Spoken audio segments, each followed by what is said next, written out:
ello pues lo hace en base a este marco normativo, ¿no? Que vemos a la ley 29.325.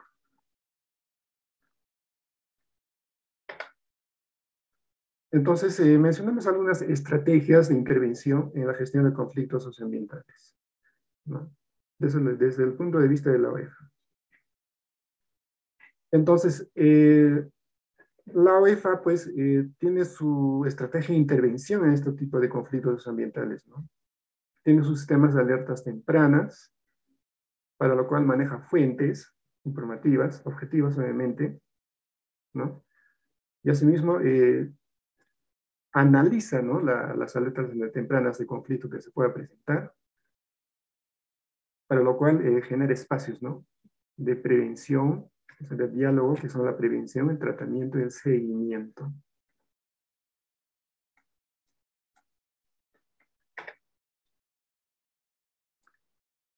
Entonces, estado de los conflictos ambientales, ¿no? Entonces, podemos mencionar que los conflictos ambientales pueden estar en un estado latente o en un estado manifiesto. Cuando decimos que está en un estado latente, cuando no existen manifestaciones públicas todavía, ¿no? Relevantes ni frecuentes. Pues en estos casos, por ejemplo, es importante que la OEFA y otras instituciones involucradas activen sus alertas tempranas, ¿no? Cuando aún todavía está latente, activen sus alertas tempranas para prevenir que el conflicto. Porque si no, va a pasar a la siguiente etapa de ese conflicto, que es a la etapa de manifiesto, es decir, se va a activar el conflicto. Ya va a haber expresiones públicas, ya cuando ya las posiciones de los actores y los elementos de conflicto se hacen expresos, ¿no? Entonces, en este caso, los actores en conflicto pueden solicitar la participación de un tercero imparcial, ¿no? Y un espacio de diálogo para llegar a acuerdos. Entonces, para ello es necesario tener mecanismos de intervención a través de líneas de acción, que son la prevención, el tratamiento y el seguimiento, ¿no? Entonces, en la etapa de prevención, ¿no? Entonces, las entidades del Sistema Nacional de Gestión Ambiental nos realizan, ¿no es cierto?, como decimos, alertas tempranas, ¿no es cierto?, y hacen un escalamiento. No es que se quede en un registro, no debe quedarse en un registro, ¿no? Sino se debe escalar para que se prevenga, ¿no? Porque muchas veces en una etapa de prevención se hace el registro del conflicto, del posible conflicto, se registra como latente, ahí queda. No se realiza ninguna acción. Por ello es que pasa siempre un conflicto a la etapa de activo, se manifiesta, ¿no? En etapa de prevención, pues las instituciones deben anticiparse al conflicto, deben evitar a toda costa que pase la etapa de activo. Es decir, se debe escalar.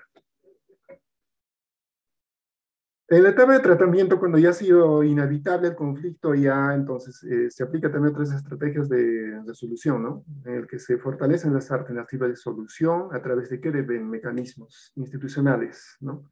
Previstos en el Sistema Nacional de Gestión Ambiental, ¿no? Ya en esta etapa, pues ya la OEF y otras instituciones involucradas, ¿no? Con la Defensoría del Pueblo y la PSM inclusive, tienen que buscar mesas de diálogo, por ejemplo, que vamos a pasar enseguida.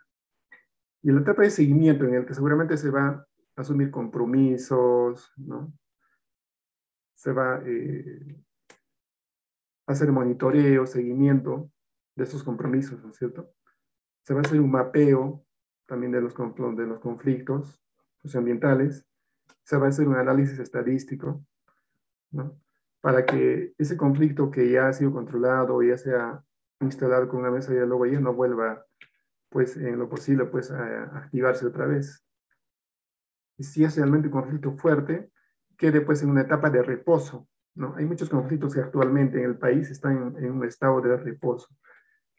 Es decir, que gracias a las mesas de diálogo que se han hecho, ¿no? Que se han llegado a acuerdos parciales, o sigue la etapa de diálogo, entonces el conflicto está detenido, ¿no? Está en etapa de suspenso, está en estado de reposo, pero ello no garantiza que en cualquier momento el conflicto pueda activarse, ¿no? Si no se siguen de manera estratégica los espacios de diálogo. se rompe un espacio de diálogo, el conflicto vuelve a activarse. Entonces, en un conflicto socioambiental, vemos a diversos actores, ¿no? Personas, grupos, entidades públicas, privadas, nacionales, extranjeras, que se involucran directamente en el conflicto. Entonces, entre los actores primarios vemos pues a la comunidad campesina afectada, por ejemplo, por un determinado proyecto, ¿no? Quienes denuncian la afectación al ambiente por parte de ese proyecto minero. Otros actores, ¿quiénes son? Los actores secundarios o aliados, ¿no? Quienes brindan su ayuda, ¿no? A los actores primarios. Por ejemplo, les brinda asesoría legal, incluso les brinda recursos económicos, ¿no? O asesoría técnica, ¿no? Y tenemos otros actores terceros imparciales, ¿no? Entonces, ellos sin ser parte del conflicto, ¿no? Participan en la atención, en la resolución del conflicto, ¿no? Como mediadores, como negociadores, ¿no? Participan de esa manera los terceros imparciales. Nos vamos a un esquema, ¿no? Los actores terciarios, que son la PSM, el MINAM, la OEFA, Defensoría del Pueblo. Los actores primarios vemos ahí la comunidad y la empresa, ¿no? Que son las partes en conflicto. Los actores secundarios, como dijimos, ahí vemos, ¿no? Los gremios empresariales que pueden apoyar con asesoría técnica, legal, recursos económicos, las federaciones, las ONGs, los medios de comunicación, ¿no? Entonces, es importante que todos se involucren, todos estos tres actores se involucren para que un conflicto, pues, socioambiental u otro tipo de conflictos se resuelvan en el plazo más breve, ¿no? Aquí solamente lo van a dejar al actor terciario, que es el Estado, no, a veces no funciona, ¿no? Por eso muchos conflictos siguen, porque no se ha involucrado a otras instituciones o a otros actores. Prevención de conflictos socioambientales.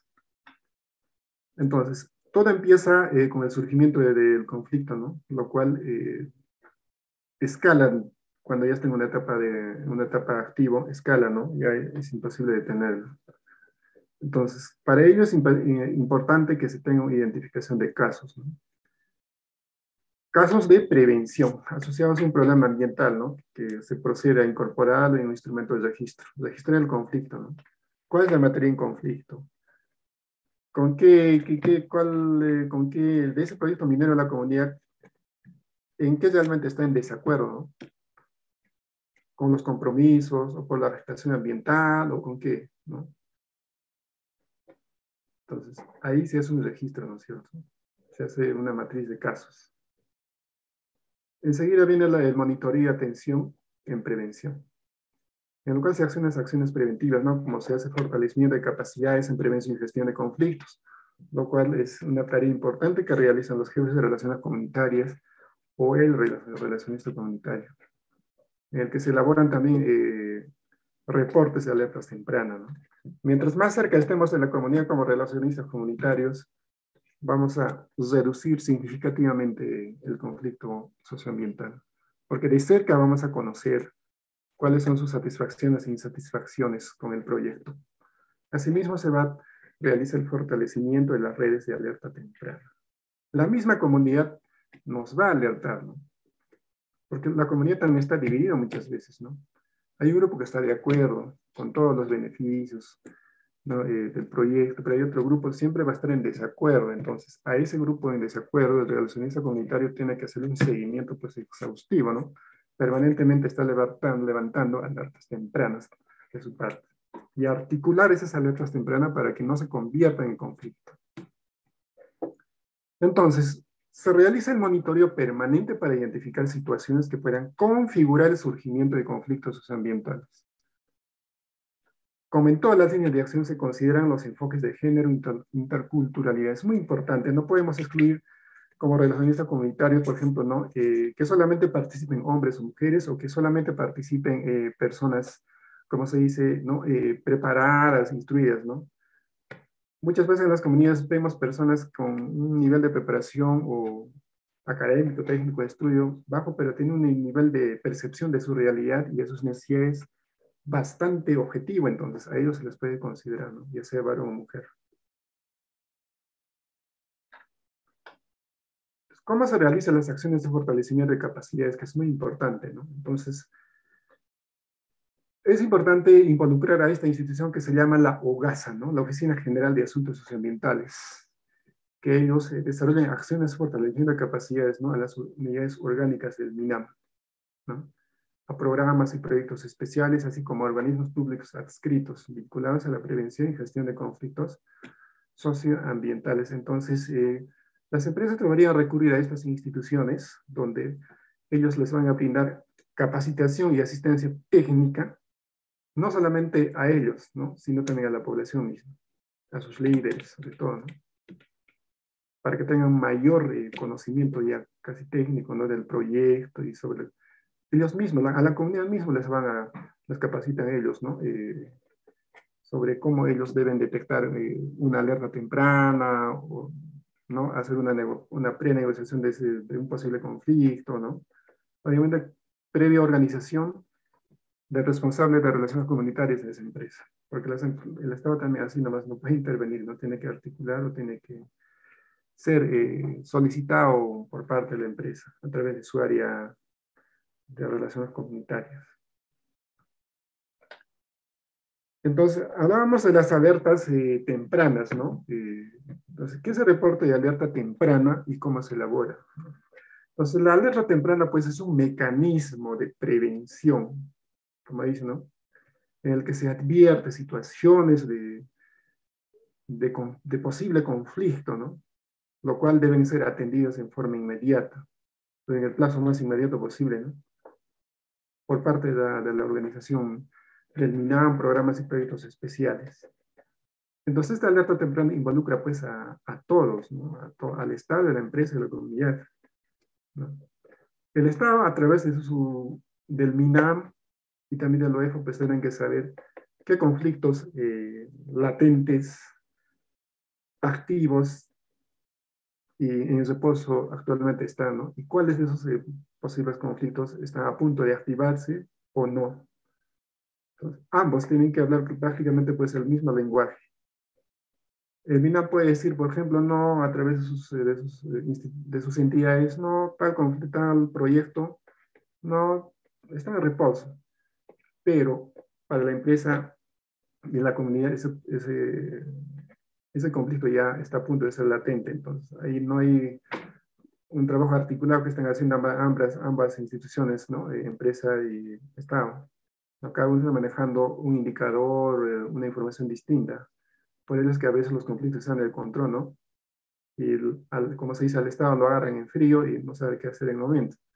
Y la empresa ya, pues también se ve en frío, ¿no? Porque seguramente no ha tomado tanto interés a su responsable de relaciones comunitarias que le ha alertado que dicho proyecto, que tales sectores de ese proyecto donde se interviene van a hacer un conflicto, van a iniciar una protesta.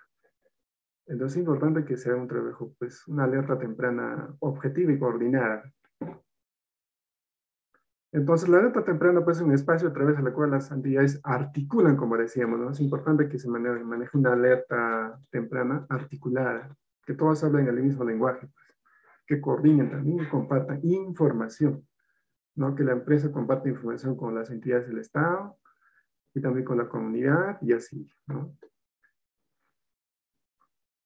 Y así se identifican alertas tempranas de conflictos y potenciales conflictos, ¿no? Entonces, las alertas tempranas, pues desde el año se han conformado en todo el país, que son 26 redes en todo el país. O sea, hay redes de alertas tempranas en el país. En los ámbitos departamentales, ya sea incluyendo Lima Metropolitana y el Callao, las cuales se encuentran pues en distintos niveles de operatividad. Los cuales no tienen mucha trascendencia, pero sin embargo es importante que estas redes de alerta temprana siempre estén alertas a cualquier tipo de posible conflicto, ¿no? A veces hay de control, pues por eso las alertas tempranas no han funcionado bien ahí, por eso es que hay conflictos de imprevisto agarran al Estado y a la empresa misma. Entonces, en el plan de prevención, las unidades orgánicas como el MINAM los proyectos especiales adscritos identifican un posible conflicto socioambiental, ¿no? Ellos deberían coordinar con la OGASA un plan de trabajo de prevención de conflictos. Asimismo, deberían implementar un plan de trabajo para la prevención de conflictos socioambientales, ¿no? Esta entidad es la encargada, la UGASA, de hacer un plan de trabajo de prevención de conflictos socioambientales debidamente actualizado y a la vez debe implementar ese plan de trabajo. Entonces hablábamos de las CAR y las CAM, ¿no? Es decir, los comités ambientales regionales y comités ambientales municipales. Un conflicto socioambiental también, pues, puede también ser originado por estas CAR y CAM, ¿no? A través, por ejemplo, de proyectos de ordenamiento territorial, limítrofes y todo, ¿no? Lo cual se convierte de pronto en un conflicto socioambiental.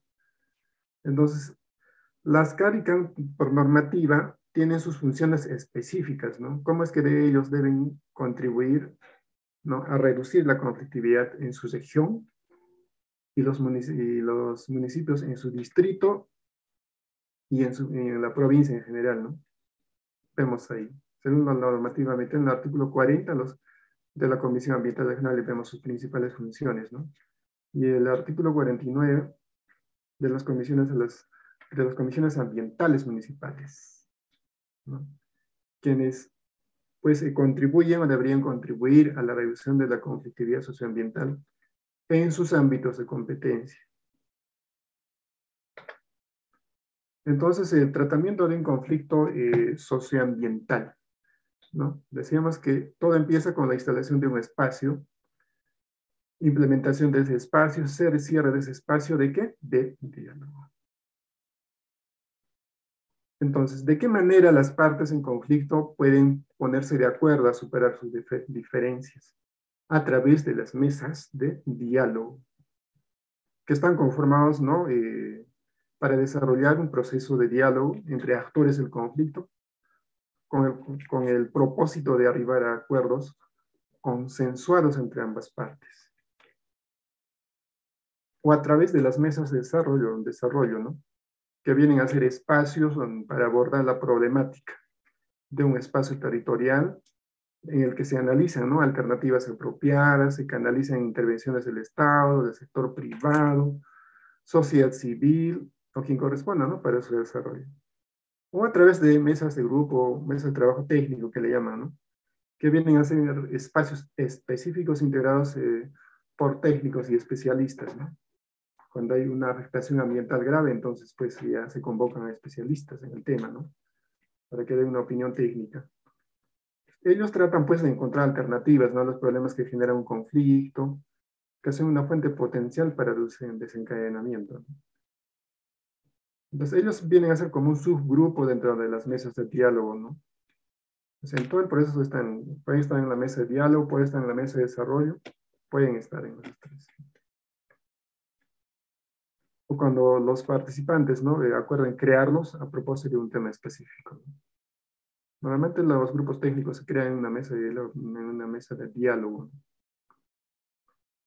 Entonces la participación del sector ambiental en el tratamiento de los conflictos ambientales es trascendental, ¿no?, lo cual está conformado por la OGASA, del MINAM, la Secretaría de Gestión del Diálogo, de la PSM, ¿no?, y otras entidades vinculadas.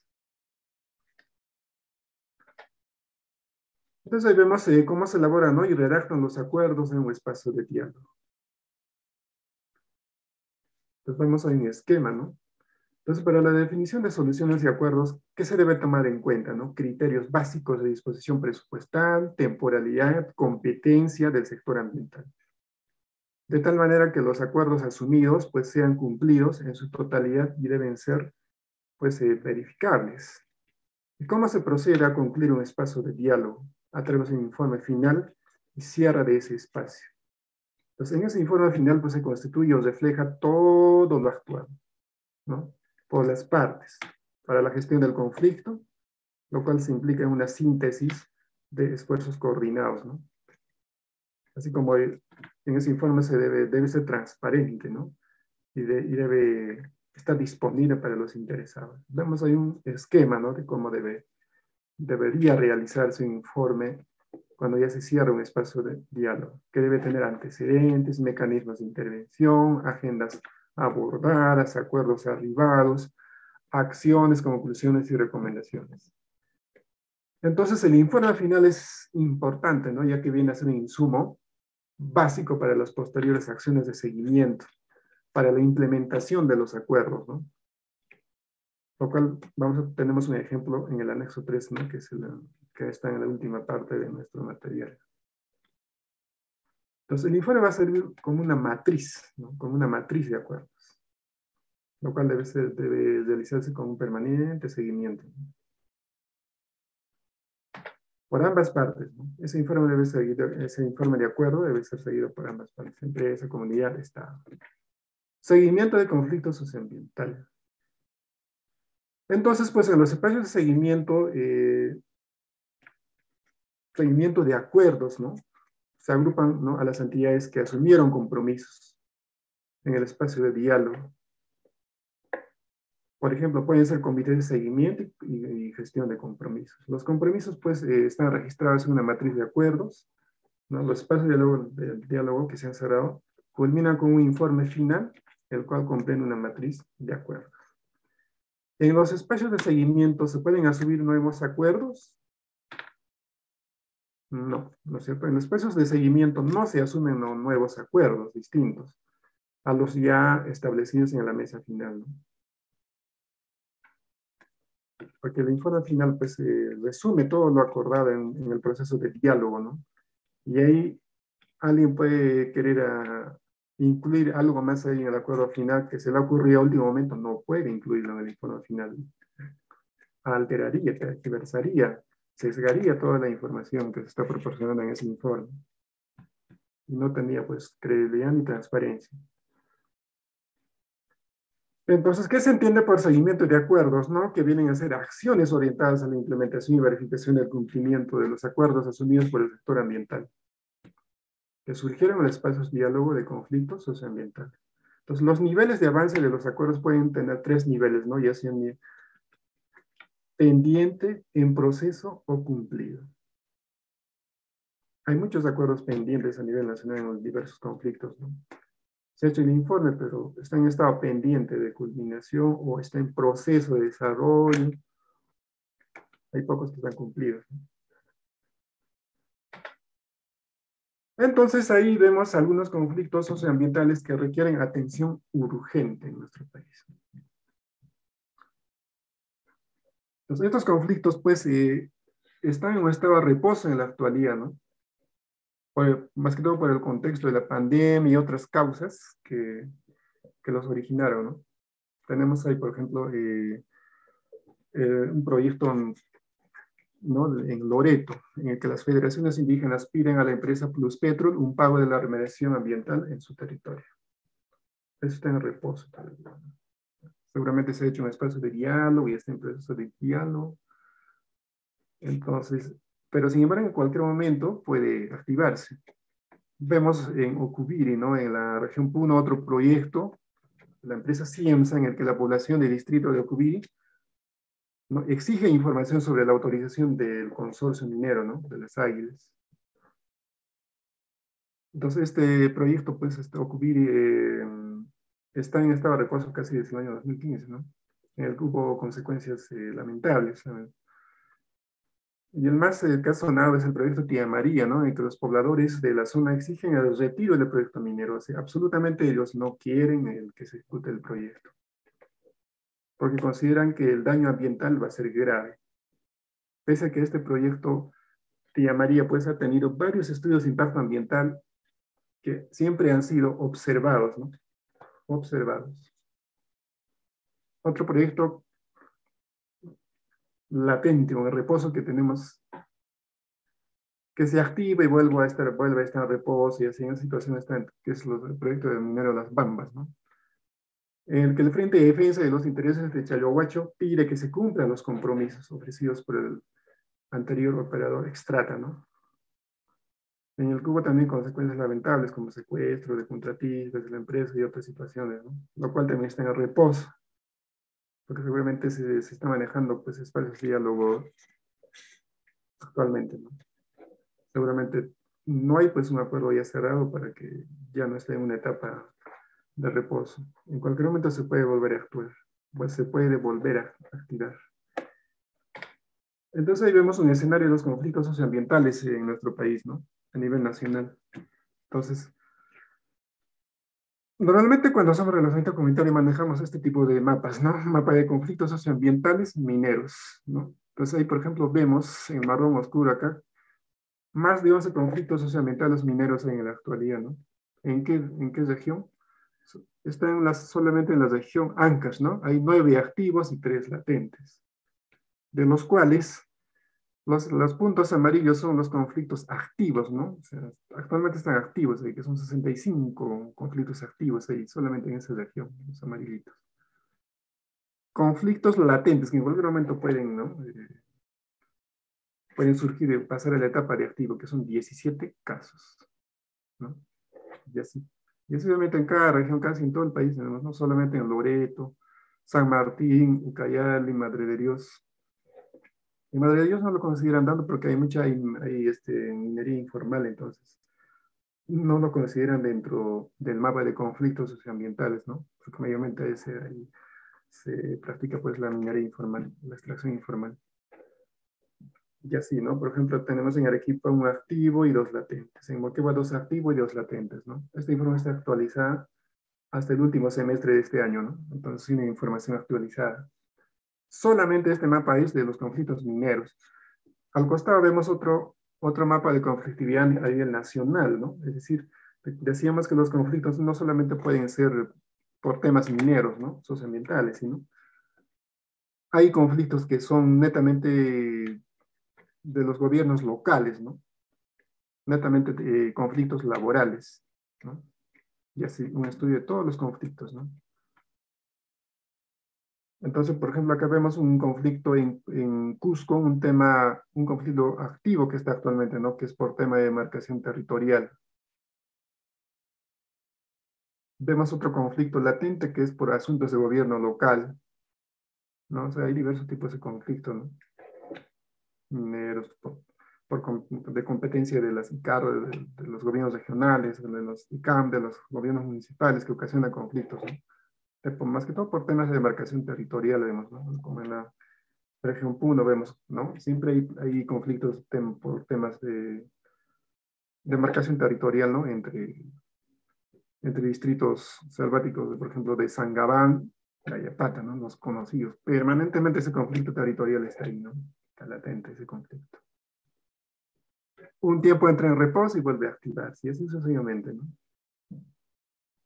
Entonces, los puntos amarillos acá vemos, ¿no? En todos los puntos amarillos vemos que hay 1 o 9 conflictos sociales.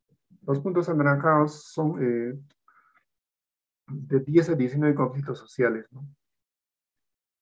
Posiblemente ya están a punto de activarse. Por eso están en etapa alerta naranja, ¿no? Y los rojos vemos más de 20 conflictos sociales, ¿no? Por tema socioambiental. Amazonas, San Martín, ¿no? Entonces, es necesario que conozcamos este escenario de conflictos socioambientales. Seguramente hay muchos conflictos más, que son muy flexibles, ¿no? Los mapas de conflicto socioambiental permanentemente están en actualización. Seguramente el segundo semestre ya va a salir los conflictos nuevos, ¿no? Entonces, es importante que también toquemos el tema de los problemas ambientales más graves que en el país, ¿no? En el Perú, los cuales originan un conflicto. Entonces, según encuestas últimas que se han realizado, ¿no? Los 3 problemas ambientales más graves del Perú son la contaminación de vehículos, que lo dice el 50% de ciudadanos, la contaminación del mar, que lo dicen más del 37% de población, y la falta de árboles y mantenimiento de zonas verdes, ¿no? Que lo dicen más del 34%. Y hay otros problemas ahí, ¿no? Entonces, los problemas ambientales en el campo y la ciudad también se clasifican de la siguiente manera, ¿no? Pérdida de la biodiversidad causada por la deforestación, sobreexplotación, cambio climático, introducción de especies foráneas, la minería, la contaminación del agua, el suelo, el uso inadecuado de espacios públicos, barriales, el problema de los residuos sólidos, ¿no? Que son competencia o conflictos ocasionados por las ICAMs, por los gobiernos municipales, ¿no? Y ahí vemos, ¿no? Otros problemas ambientales más mayor dimensión, ¿no? Que es un problema de problemas ambientales de deforestación, de erosión de suelos, escasez de recurso hídrico y contaminación, contaminación atmosférica, cambio climático. Entonces es importante mencionar todos estos problemas ambientales para que también pues estos en un futuro pueden convertirse en conflictos ambientales, ¿no? Porque afecta pues a la población en general, ya sea al lugar donde se, por ejemplo, al lugar donde se deforesta, afectará pues a toda esa población, ¿no? A todo un distrito, a toda la comunidad, y va a escalar a otros conflictos, ¿no? Por ejemplo, un conflicto de recurso hídrico puede afectar a otro tipo de conflictos, porque se va a ver otras problemáticas. Y toda problemática, cuando no es satisfecha, las comunidades afectadas, pues, ocasionan un conflicto, ¿no?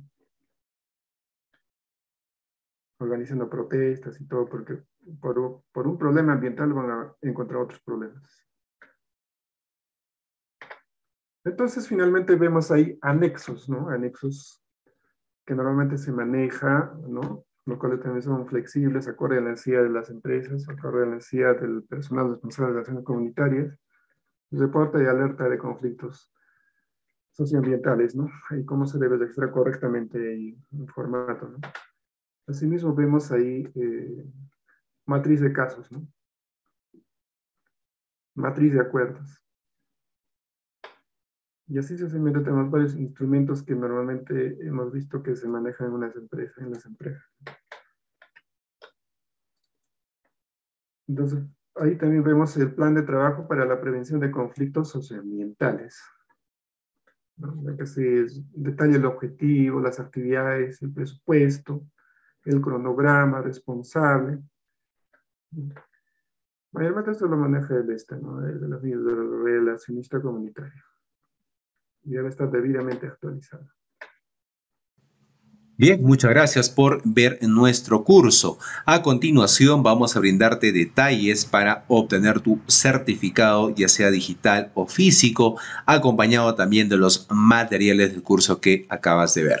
Bien, para ello es importante que te puedas comunicar vía WhatsApp, ¿ok? Vía WhatsApp al 951-428-884 o también al 930-627-791 vía WhatsApp. Y nuestros asesores estarán brindando toda la información correspondiente y los pasos a seguir para obtener tu certificado aquí en Perú. Y también recuerda, estamos certificando aquí en Latinoamérica también, si estás fuera de Perú, como en México, Ecuador, Colombia, Panamá, República Dominicana y otros países también puedes certificarte escribiéndonos delante de los números que estamos apreciando en pantalla con el prefijo más 51. ¿Ya? Bien, por otro lado, también mencionarte que tenemos los medios de pagos disponibles para Perú, los que estamos apreciando en pantalla, los principales bancos y aplicativos también. Y para los pagos internacionales contamos con Western Union y PayPal para la adquisición de tu curso, los materiales y tu certificado. Bien, sobre el certificado tienes dos opciones. Puedes obtener la certificación en la modalidad digital o también el certificado en la modalidad en físico. Recordando que el certificado digital te va a llegar a tu correo con todos los materiales en alta resolución y con el código QR también para que puedas validar en nuestro sistema tu certificado. El certificado físico se envía por encomienda hasta tu ciudad. Previamente también los beneficios antes mencionados del certificado digital también te van a llegar, ¿no? Acompañado del documento original, el cual se te va a enviar por encomienda. Ya trabajando más de 4 años, estamos certificando a miles de profesionales aquí en Perú y también en Latinoamérica, ya en los diferentes cursos que estamos ofreciendo. Sobre el certificado físico, acotarte también que estamos haciendo los envíos a nivel nacional a todos los departamentos, válido para Perú y para todas las ciudades, a través de Cruz del Sur, a través de Olva Courier, ¿no? Los envíos se vienen realizando de manera diaria sobre el certificado físico, ¿ok? Bien, muchas gracias. Esa es la información respecto a la certificación. Ya ahí están los números una vez más para que puedas comunicarte vía WhatsApp para poder adquirir tu curso completo, los materiales también descargables y por supuesto tu certificado digital o físico.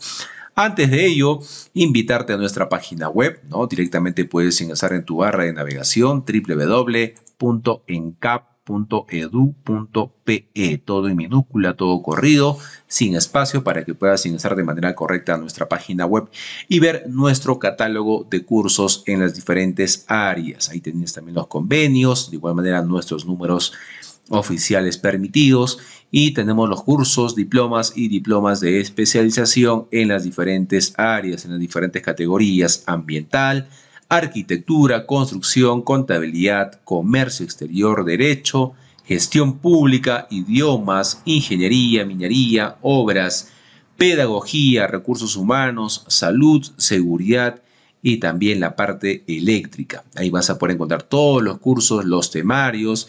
Simplemente tienes que darle clic al curso de tu interés. Recuerda que tenemos un catálogo amplio de cursos con los diferentes docentes que contamos en nuestra institución. Bien, para encontrar también tu curso mucho más rápido, en la parte superior tienes un buscador. Puedes ingresar la palabra o frase del curso de tu interés y el sistema te estará dando los resultados de los diferentes cursos para que puedas seguir con la capacitación, puedas certificarte y puedas tener mejores oportunidades laborales también.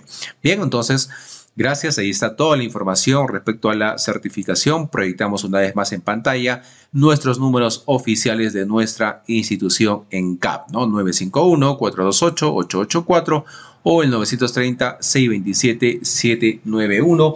Estamos certificando aquí en Perú y también en Latinoamérica para los otros países cercanos a Perú.